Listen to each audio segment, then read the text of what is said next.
Everyone who has an email account knows what spam is and usually just deletes it once or twice a week without looking. For me, it has become one of those New Year's resolutions that you make without intending to keep them. My wife and I were out with a group of friends to celebrate and see in the new year when, during a group break, we all decided to share our New Year's resolutions. Most had the same old promises about becoming a better version of themselves, or about getting into better physical shape by losing a few pounds.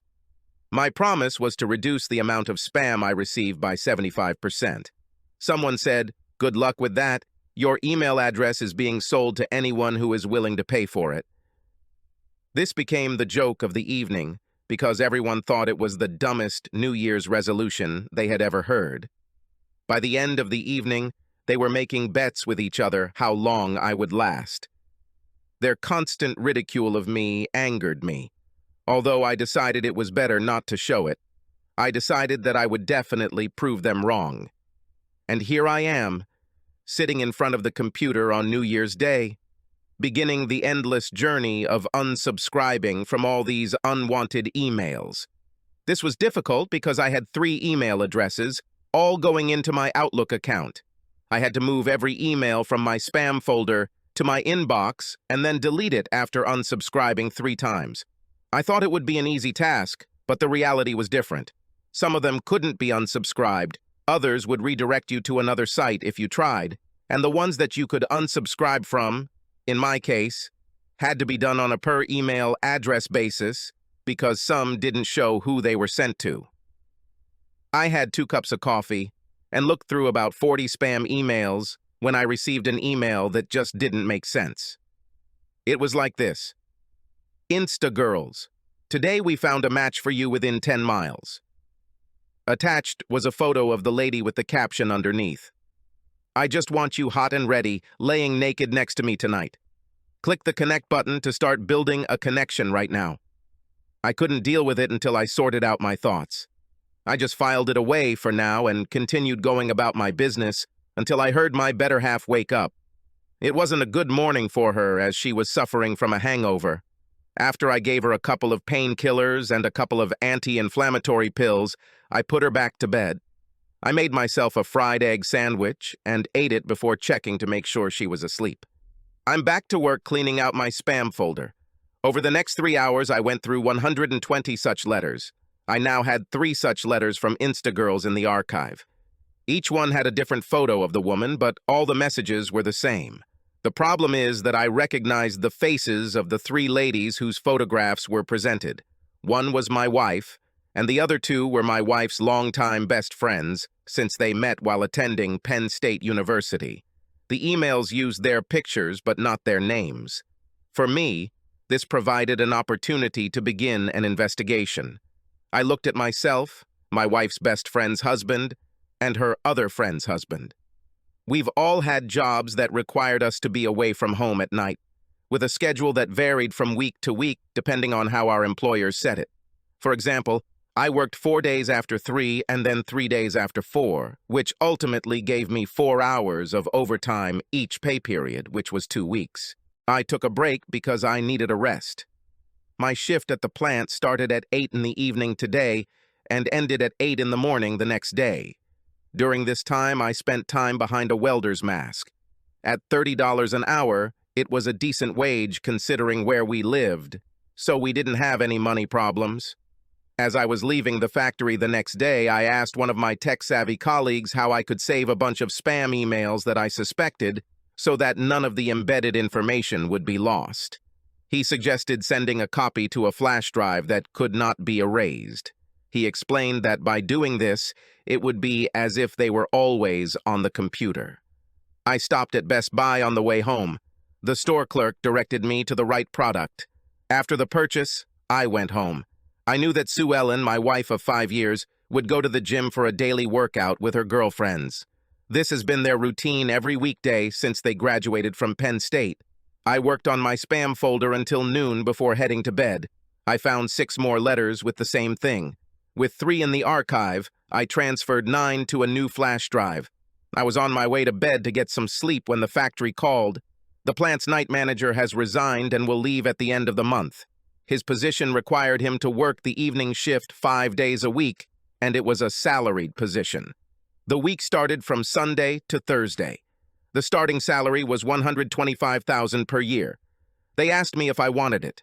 I said yes. Every day for the next 3 weeks, I faithfully worked on my spam files, which became fewer and fewer. My collection of emails from Insta girls grew by an average of 6 per day. On the third Sunday, we invited Sue Ellen's best friends and their husbands over for dinner. I began to suspect. Over the course of the evening, I took a running photo of the 3 ladies together, making sure to get close-ups of their faces. I had 8 days left before I started my new position. I wanted a close-up of 3 best friends for personal use. During dinner, I announced to everyone present the news of my promotion, and that I would be taking Thursday through Sunday that week off to give me time to prepare for my new schedule. Everyone congratulated me, including my wife. I noticed a change in her mood as soon as I revealed this. I thought it was because I was forced to change her routine and nothing else. What the 3 ladies didn't know was that I had received photographs of their school days at the University of Pennsylvania as undergraduate students.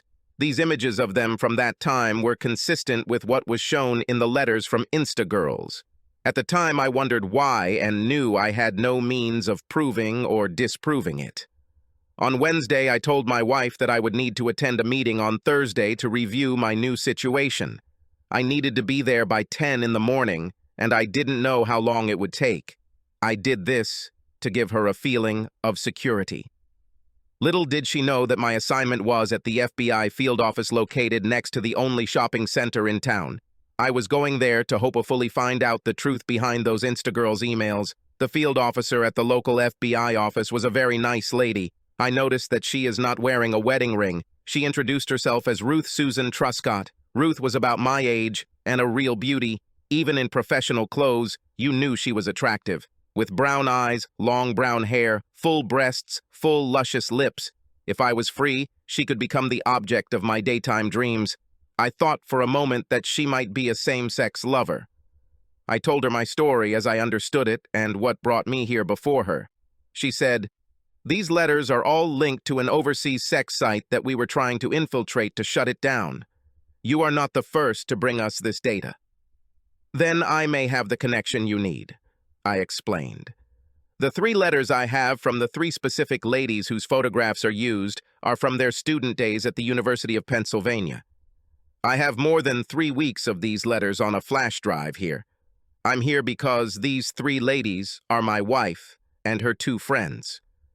Ruth's eyes lit up when I handed her my flash drive. She seemed to be interested in something because she said, "You can't be serious. I found these letters, 3 weeks old, in my spam for the last month. Each one is sent from a different address, but the message is the same. You will also find a recent photograph of the 3 ladies, their maiden names, their legal addresses and married names," I said, handing her the flash drive. "I also provided you with their dates of birth and social security numbers because I was so concerned. I also made sure to get their current image as close as possible to how they were depicted in the yearbooks." "You can see what a breakthrough this could be for us," she said, uploading their university photos into facial recognition software. It took about 3 minutes until the computer announced that they had a match on all 3. "Jack Daniel Patterson, you hit the nail on the head," Ruth said. "These 3 ladies have been on our watch list for many years. Until today, we haven't been able to link their images to anyone real. The first thing we'll do is check for everything we can find. These may be nothing more than stolen images used under false names. If so, I can inform you within a few days." "With the history of Pennsylvania State University," I said, "we can't be sure. I would appreciate it if you could keep me updated." "Is your mobile phone connected to your wife's phone?" she asked. "No, but I have a second number on it that she doesn't know about," I explained. "My employer just set him up as a confidential contact for me and senior management." "Then this is the number I will contact you on," she said. "When I have questions, I need answers to, or more news to share." After I gave it to her, I said, "Make a note to remind yourself to only call me in the morning. At noon, it is turned off, so I can sleep because I work at night." "What do you do for a living, if I may ask?" Ruth said. "Until this week, I worked 12-hour shifts as an industrial welder," I said. "Starting this Sunday, I will become the new night shift manager at the plant." Ruth smiled and said, "Is that the Overton Farm Equipment Company that builds all kinds of horse trailers, flatbeds, and truck trailers?" "Yes," I said, completely surprised. "How do you know?" "My stepfather is the person you are replacing," she explained. "Mom and he bought Casey's to run. After 20 years, he's looking forward to a normal life with regular hours. After leaving, I went to the bank to set up a new account. With the help of the bank representative, I was able to redirect my new payroll to him and arrange for the current net paycheck to be transferred to our regular account for now. I did this because I was worried that the FBI would find out, because my gut told me there was more to this situation than it seems. Most will never know how much I hoped I was wrong. I began to suspect that my thoughts about my wife and her friends might be correct because my wife had not been acting like her usual self for the past 4 days. She was irritable, distant, and sullen. My changes in plans caused her problems. Her behavior proved this. The problem is that she couldn't tell me why. This only created doubts, because until now in our relationship, I thought that she was honest. On Sunday at 7 o'clock in the evening, as I was leaving the house for work, I noticed a change in my wife's behavior. Right before I left the house, she decided she needed to take a quick shower. Her explanation was that she felt the need to be completely clean at night. This made me wonder why. I stopped at the older neighbor's house at the end of a cul-de-sac on my way to work and asked him if he would like to pay attention when my wife went out and came back within a week or two. He agreed because it would help him try to restructure his sleep. After his last hospital stay, he was in a terrible state. With this done, I went to work. It had been 2 weeks since I visited my neighbor, so this Sunday when I stopped by, he was ready. He prepared a detailed list of dates, times of her departure, and times of her return. In total, they showed that she left between 8 and 9 in the evening 4 nights a week, and returned between 2 and 4 the next morning. More importantly, it established a pattern of behavior that I felt was worth exploring. His house was perfect for what he did for me. He was standing on the corner of our small neighborhood at a 3-way traffic light. There was only one entry and one exit.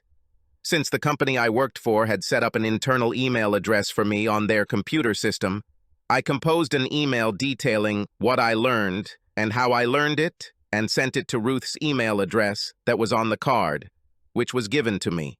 I then sent Ruth Susan Truscott a text message, telling her to look for an email from me and indicating the address I had sent it from. I was sitting at home early Monday morning, working on removing more spam, when my work number called. My wife, Sue Ellen, was at the gym with her friends. "Good morning, Jack," said Ruth. "Thanks for the information. I need to know the working hours of the other 2 husbands because we want to track their wives as well." "George works at St. Francis Hospital as a nurse," I answered. "Ben is a full-time cop. The only thing I can say is that they both work nights, just like me. All 3 of us work 12-hour shifts. Looks like you're on to something." "We found it," said Ruth. "I can't say more because the investigation is still in its early stages. I can say that you and your friends are 3 blind mice. For now, it's best for everyone involved to leave things as they are." Her words made me think about my relationship with my wife over the years. Sue Ellen, or Susie, as she preferred to be called, is still a very stylish lady. To those from the Deep South, she was a typical lady, too graceful in nature to attract my attention, so I initially ignored it. Susie became my neighbor through my parents' farm. I stopped by unexpectedly because I wanted to borrow my dad's old scythe to cut 5 feet of grass and weeds on a piece of land outside of town that I had bought with the help of the bank through a tax sale. Since the owner died, I took ownership immediately. My idea was to clean it up and sell it when I was free. 28 acres of land consisted of hills covered with trees. It was perfect. I just wanted to clean up the front and back yards before checking out the rest of the property. I worked on this for about 2 hours. I just drove up to the house and started cutting the grass from there. I piled everything I found in front of the car, planning to deal with it later. So far, There hasn't been anything serious. Susie pulled up next to my truck in a fairly new model Beetle. Putting a fantastically wide-brimmed hat on her head, she got out of the car. I stopped and walked up to her. "How can I help you, Mrs. Rowe?" I asked, leaning on the tool at the side of my truck. She smiled as she handed me a Coke and said, "Are you always this serious with young ladies you just met?" "Yes, it is immediately obvious to most women that I am not marriage material," I replied. "It saves both of us a lot of hassle." "Maybe you just misunderstood me," she quickly retorted.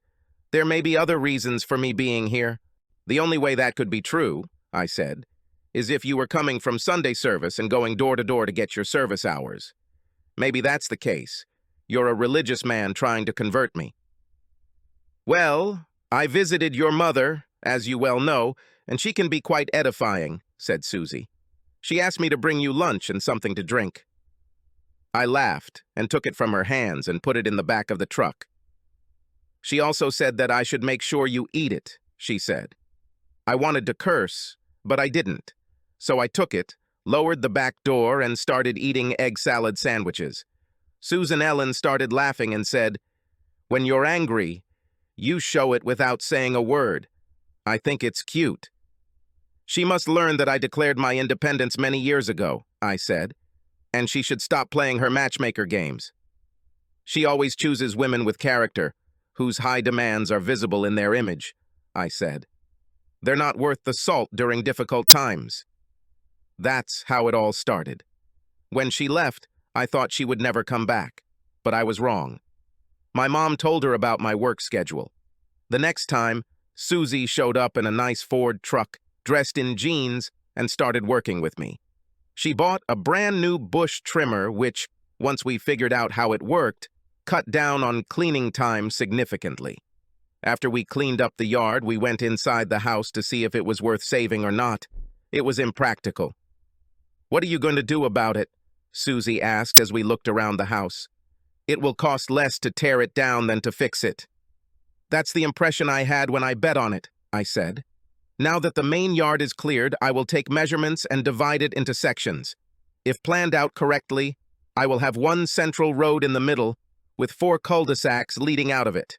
I will keep the section with the largest land for myself." "So you're going to split it?" Susie said in surprise. "And then build a new house there for yourself?" "That's the whole idea, because this way I won't have a mortgage," I said. "This will make it easier to finance raising a family. But first, I have to see if I can sell the wood." She forced us to go on our first date because I still wasn't interested. She just kept checking to see if I was there to work on the place. Susie just wasn't my type. But she was persistent and continued to pursue me. More than a year later, we got married. Her second romantic novel sold steadily in the online market. I read some of it and thought it was just vulgar content for women. Based on what I now knew, it didn't make sense because she didn't act like that in our own bedroom. Until now, I thought it was a big fantasy, but now I was no longer sure about it. I asked myself questions about what she did and who she spent time with on her nights out. I've asked her many times what she does while I'm working, and she explains that she's doing research or working on her next novel. Because she incorporated the corporation, her writing activities were owned by the corporation, so the tax rate was much lower due to where she was incorporated. I worked hard for what I did. She could sit at home and type it on the computer. Now, looking back, I tried to understand why she and her friends moved to this region in the first place. It didn't make sense because neither of them had family here unless it was their choice. It got me thinking for a couple of days about the details of her characters in the raunchy books she wrote. Since the main female character could be her, were the men she wrote about former lovers or current ones? It was while I was working on clearing more spam that everything clicked. The girl's name in the Instagirls letter was the name of the main female character in her books. The next question I had to ask myself was whether the FBI was interested in this. Using my home computer, I copied and emailed the web address to my work account, which led to a page that offered her books. That night, I sent an email to Ruth Susan Truscott. In it, I explained that these were the 7 books she published from the time I met her to the present. using a pseudonym. I believe she is the main female character. So could these books actually be a diary of her lovers or clients? I pointed out that the male characters in her books are described in such detail that they seem real. Since the men in her book were all respected in their community and considered elite, could she have used real people as fictional characters? If she reads the books, she will see that each book is like a chapter in an ongoing story. All the books describe the ongoing sexual relationships of a married woman with 5 men in her life. Each of the men provided her with different types of sexual satisfaction, having ongoing relationships with her without knowing about the others. I sent her a text message to let her know about the letter. I was not surprised that there was no response from Ruth. As she said, "The husbands of Susie's friends and I are 3 blind mice." Since I didn't hear back from her, I assumed that my suspicions might be correct. I had no choice but to play the waiting game. 6 months passed, and on Thursday morning as I left the factory, I saw Ruth Truscott waiting for me. This was the first time I saw her in jeans. Ruth was definitely my type. Healthy with a little meat on the bones, designed for comfort more than speed. It would be nice to have dinner with her. Getting lost in her arms would be like resting on the clouds. "Someone gave me a ride, Jack," Ruth said. "We need to have a long, confidential conversation somewhere where no one can hear us." "Let's go through McDonald's," I suggested. "Then we can take our morning menu and eat at one of the picnic tables in the Jackson City Park. No one will disturb us there, even if someone is nearby." "This is perfect," Ruth said. I opened the passenger door of the truck for her, let her sit, then walked around and sat on the other side. She opened up to herself, and I found out that she was not dating. "Is it because the type of people you encounter have put you off a little bit from serious relationships?" I asked. Ruth thought about this for a while, and it was only when we received our order that she responded. "Your question may have hit the mark," Ruth said. "In my work, you see the reality of our world. To start a relationship, I think we all go into it wearing some sort of rose-colored glasses." "There's a lot of logic in that comment," I said. "When I saw the picture of my wife in those letters, I began to look at our relationship and learned a lot of things that weren't adding up. I guess you could say I learned to take off my glasses. I believe you're going to tell me that my suspicions are correct." "And what does your intuition tell you?" asked Ruth. "That my wife and her friends were recruited while attending Penn State," I said. "Then sent here to organize this area. They are high-quality, easily accessible girls, trained to serve powerful people or those who can influence a situation." "Pretty sure. Each lady is only allowed to have 4 clients," said Ruth. "The clients are of the upper class. Your wife, for example, comes from a fairly powerful group. One of them is a federal district court judge with an annual income of almost $200,000. The second is our local representative in the Senate. The third is the chief surgeon at Southeastern Hospital. And the fourth was our district leader until his arrest this morning." By this time, we had already reached the park. As we exited my truck, we grabbed our food and coffee and sat on the bench. "Interpol took control of the overseas portion of the international operation last week," Ruth said. "They managed to get everything.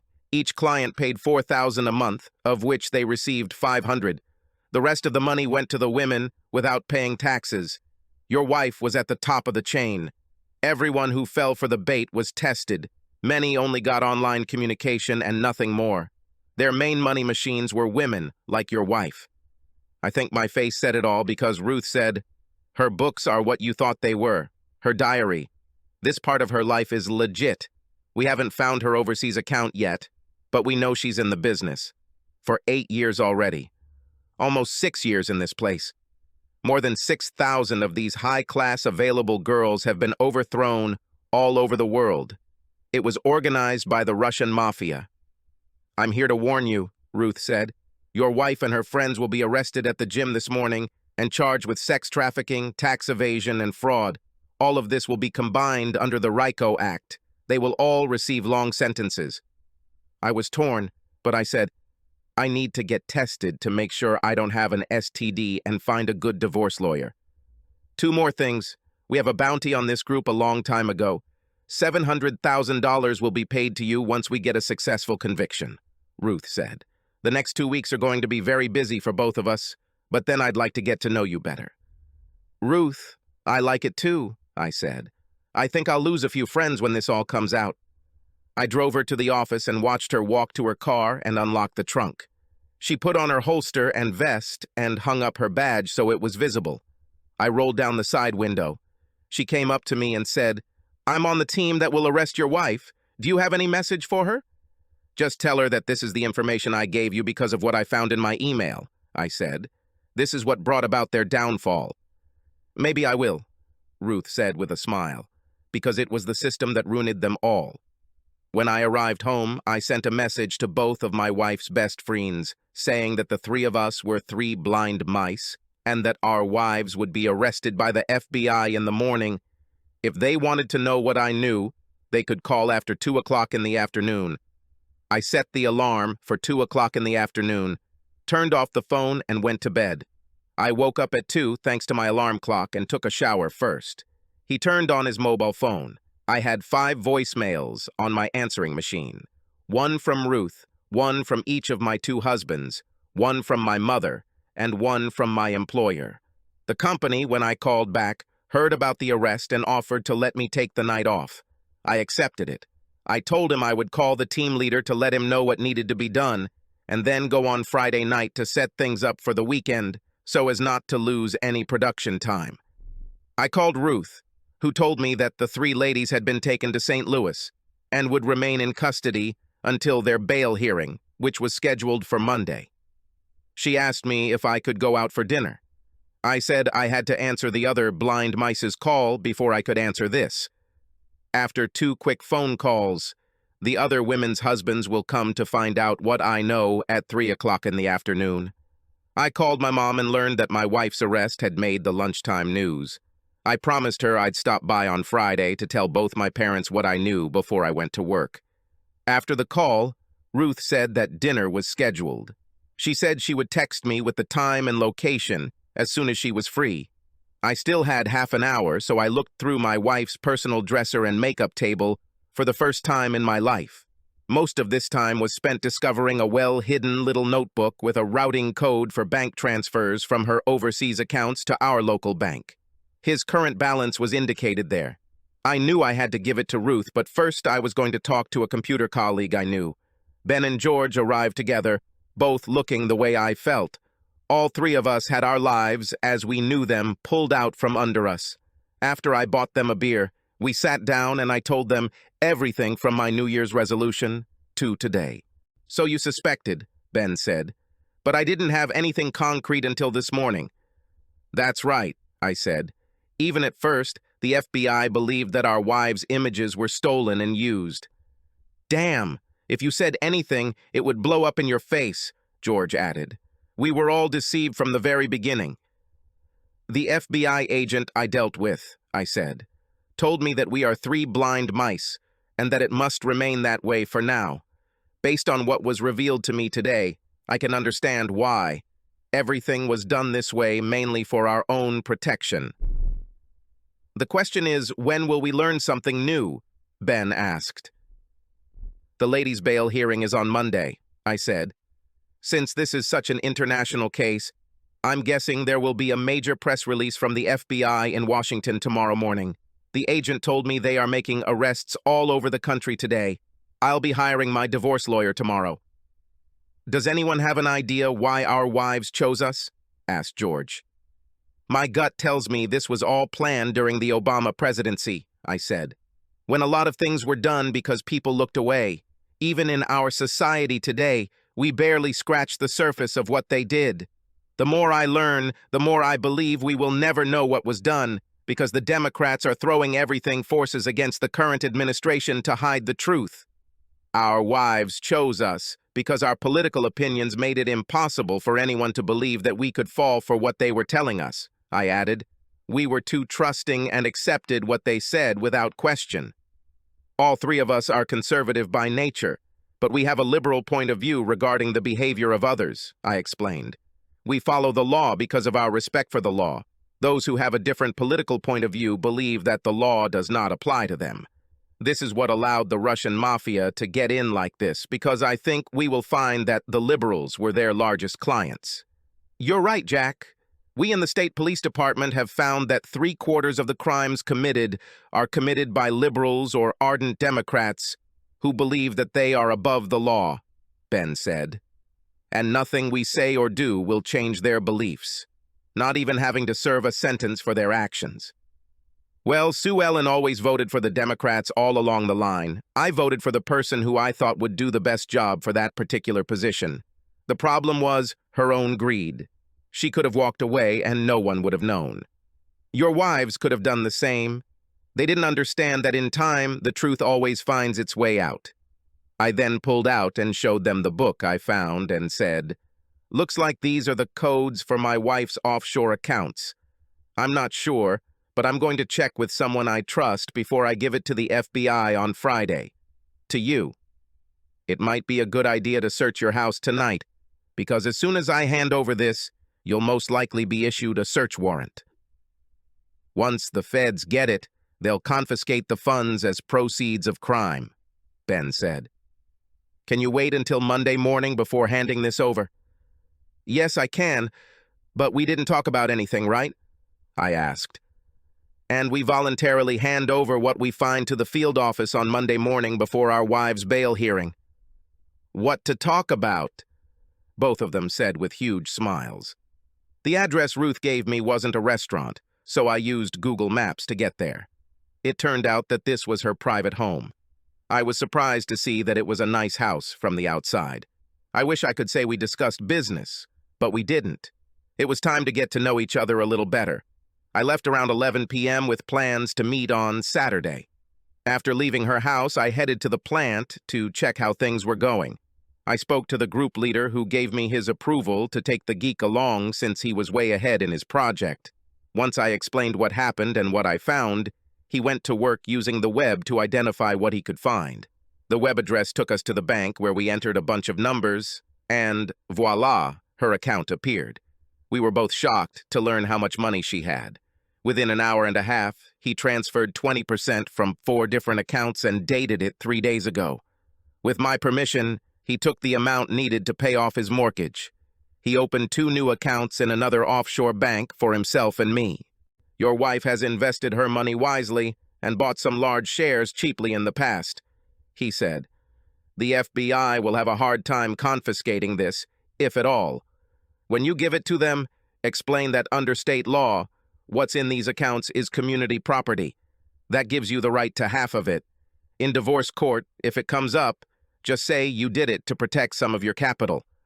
I couldn't do this without your help," I openly admitted. "So thanks in advance." I sent a text message to Ben and George about what I had learned. I worked 3 or 4 hours, scheduling production for the weekend to make sure no one would be idle before heading home. For some reason, I couldn't sleep for a long time. I think I had too many thoughts. I got up around 7 in the morning and started changing channels on the TV, looking for any national news that was available to study. None of the major news channels had any information, but MSNBC announced that there would be a press release from FBI headquarters that morning at 11 o'clock. I decided the best thing to do would be to watch it at my parents' place. It was sad to watch the FBI press release, as they discussed how they had busted an international cartel involved in blackmail, sex trafficking, and a variety of other crimes. 45 major cities were affected, 625 counties in all 52 states. The clients were all from the upper class of society and had political influence. In cases involving blackmail, the goal was to get the charges dropped or changes in laws to make things easier for the criminal organization. More than 1,000 people were charged with sex trafficking, 75% of whom were women and 25% men. 10% of both were homosexual, and as a result, there were additional ongoing investigations. The criminal organization operated primarily in Democratic-controlled areas of the country and existed for more than 10 years. There was no focus on any specific field. The sexual desires of the clients they served and their lifestyles were highlighted. The organization was in 25 countries, mainly operating in countries with some form of democratic government. It was organized and controlled by the Russian mafia from Belize. MSNBC presented a list of the top 30 Democratic cities in the U.S. and confirmed that all of them were on the list of cities where the FBI arrests occurred. It was frustrating to hear commentators claim that this was a planned attack orchestrated by President Trump to divert public attention from his other problems. The fact that this criminal operation was organized under a Democratic presidential administration was not mentioned once after the FBI press release concluded. My father, now completely enraged, took the remote control and switched to other cable news channels, only to discover, as he said, the same nonsense. They all blamed Trump for the corruption that the FBI uncovered. In disappointment, my mother said, "Just turn off the propaganda channels and let Jack tell us what he knows. At least what he tells us will be the truth as he knows it." Well, Mika Brzezinski, co-host of Morning Joe, says President Trump's attempts to undermine the influence of the media and control what people think are effectively undermining what the media's job should be, I said. You can go to YouTube and watch the clip as if it were broadcast live, I said. From the mouth of the horse, we learn how truthful the media is. As a news organization, their job is to control what their viewers believe. That explains why most of the media hate our president, my father said. He sees through their lies. Weren't Micah and Joe his friends when he was a Democrat? So at the end of the day, all these 3 years of anti-Trump rhetoric is because the Democratic Party and the mainstream media consider our president to be a traitor and a traitor, the mother said. The worst insult to all of them is to see him in the White House. Because of their hatred of those who left the Democratic Party, they did everything they could to destroy him, even if it meant harming the public and hiding the truth. Enough to talk about the hatred they harbor, I said. The truth has never mattered in public life and never will. Otherwise, Joe Biden and his son Hunter would be under investigation. If they were, we would be living in a completely different society. So I began to explain how it all started and what happened up to this point. When I finished, there was silence for several minutes. "I'm so sorry, son," my mother said.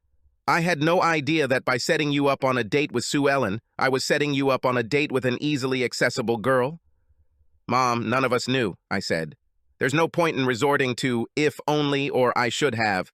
There's no point in that. We made the best decision we could based on what we knew at the time. So let's promise ourselves that we won't waste time by asking questions about our own behavior." I asked my mom for the yellow pages and started looking for a lawyer. Having found one, I called and made an appointment for 2 o'clock in the afternoon. I left my parents' house, knowing that my mother would carry the guilt for the rest of her life. After leaving the divorce lawyer's office, I walked into a clinic in Jackson and got an appointment within 30 minutes. The doctor took blood for analysis. His only comment was, "If I were you, I would do the same thing." I returned to work and was in my office doing follow-up on what I had done the night before. I walked throughout the plant, checking on each person's progress on their assigned project. I answered all their questions and asked a few of my own. The group leader knocked on the door and I told him to come in. "The staff asked me to ask you if there was anything they could do," he said. "Unofficially, they value you very much because you take a genuine interest in their work. Every time they offer something to make their job easier, you find a way to do it. Having worked in manufacturing for many years, I know how frustrating it is when you don't have the right tools or materials to do the job consistently," I said.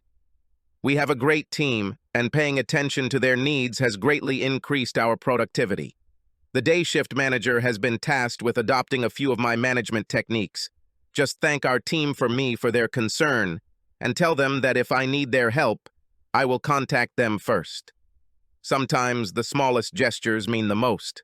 I was grateful for the opportunity to be alone because what I had been keeping inside of me came out. I just sat there, letting it all out before returning to my tasks. It was already past midnight when I returned home. Ruth Truscott was waiting for me when I arrived. We headed to the Hickory House for breakfast. She noticed that my wedding ring was gone. Neither of us had seen the Arch in St. Louis before, so we decided to head there for the day. After that, we went to the St. Louis Zoo. It was about 3 o'clock in the afternoon when Ruth asked me if I wanted to talk to Sue Ellen. I thought about it for a while and then said that maybe I should because she needed to know that she no longer had a home to return to. I had to wait until Sue Ellen was escorted to the visitor's room. I was pleased to see her wearing orange. It was obvious that she no longer looked like the petite, sophisticated Southern girl she had imagined herself to be. The facade she had created for herself was destroyed forever. I wondered if our whole life was an illusion that she created to help hide who she was and what she did. She sat down and picked up the phone as I looked at her through the glass with a tinge of sadness. Now it was clear to me that our entire life together had been a lie. "It's me," I said. "Who provided the FBI with information that helped expose the organization you were working with?" "It started in January when I started clearing out my junk mail files." "How?" she asked. "Instagirl emails sent daily," I said. 3 of them contained photos of Beth, Katie, and you from your days at Penn State. I was getting an average of 6 a day. I tried to unfollow them but couldn't because Outlook flagged them as unsafe. That Sunday when we invited them to dinner, I took your photos to take them to the FBI.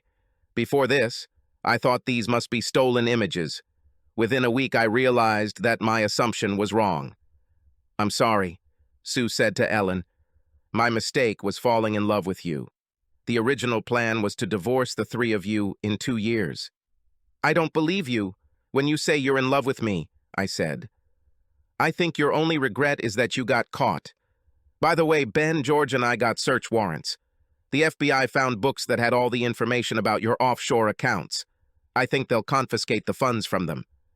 It was interesting to see Sue Ellen's face turn pale. Knowing that her real earnings could have been wasted must have hurt her. "You will be served with divorce papers in the next few days," I said. "Your clients are all arrested and their careers are over. I have one question for you.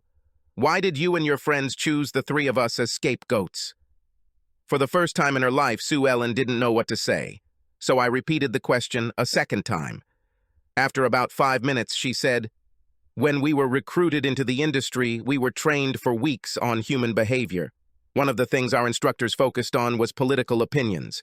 We were told that we only wanted clients with liberal views because they would justify what they do with a temperament that will benefit us. Their personalities have shown that if it is against the law, then the law is to blame, not what they do. Liberals are also known for accepting lies as truth because they, in general, do not question anything. So their view was, what is good for me is acceptable," I said, "whether it is according to society or not." "Partly, but you've simplified it too much," Sue said. "Liberals live in their own bubble and it usually has nothing to do with reality. Most liberals believe that the law was not written for them. That's how they justify everything. We didn't realize when we contacted you 3 that you weren't liberals. We were too focused on the fact that your lifestyle fit perfectly into ours, giving us a cover that we thought would never be blown. With that, I replied, we were 3 blind mice running after wives whose behavior cut off our tails with a kitchen knife. Goodbye, Sue Ellen. Any further communication will be through the lawyers. Don't try to go home as my lawyer is getting a restraining order. Order because of your connection with the Russian mafia." I hung up the phone. I got my answers, even if I didn't like them. Within minutes, I was in my truck with Ruth. "Jack, are you okay?" Ruth asked with concern. "It's hard when you realize that the woman you married never loved you," I said. "The 3 of us were chosen because our work schedule provided them with the perfect cover for what they were doing. Nothing else." "Oh, I know it will be hard at first," Ruth said.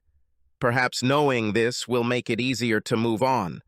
"I started to move on when I believed she was selling herself," I said.